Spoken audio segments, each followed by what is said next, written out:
তো hey guys, আজকে আমি তোমাদের সঙ্গে শেয়ার করতে চলেছি মোটা মোটা পাকাল মাছের আলু বেগুন দিয়ে পাতলা ঝোল। বুঝতে পেরেছো? তাই জন্য আমি নিয়ে নিয়েছি মোটা মোটা পাকাল মাছ। এগুলোর কিন্তু ওয়েট ভালোই ছিল আর দামটাও কিন্তু দুর্দান্ত ছিল।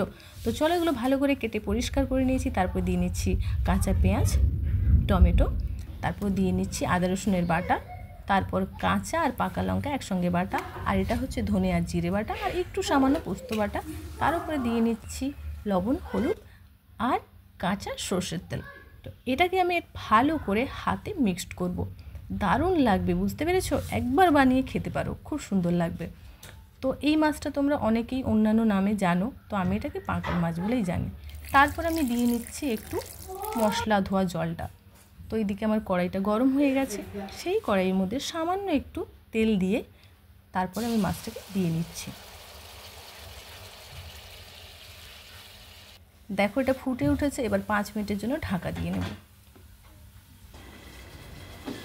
যেই আমি ঢাকা খুলেছি অমনি কি বলবো, অসাধারণ অসাধারণ স্মেল, বলার নেই কিছু। তারপর আমি ভাজা আলুগুলো দিয়ে আবারও 5 মিনিটের জন্য ঢাকা দিয়ে দেবো। ঢাকা খুলে দেখি ভালোভাবে ফ্রাই হয়ে গেছে, তাই একটু উষুম গরম জল দিয়ে নিচ্ছি। একটু সামান্য ফুটছে, আর একটু ঢাকা দিতে হবে। ঢাকা খুলে যেই দেখি ভালোভাবে ফুটে গেছে, সেই জন্য আমি বেগুনটা দিয়ে নিচ্ছি। এটা কিন্তু কাঁচাই দেবে বেগুনটা, তবেই খেতে ভালো লাগবে। আর এই বেগুনটার মধ্যে কিন্তু লবণ আর হলুদ মাখিয়ে রেখেছিলাম আগের থেকে। ব্যাস, তরকারি আমার কমপ্লিট হয়ে গেছে। এবার আমি আমার ছেলেকে সার্ভ করে দেবো।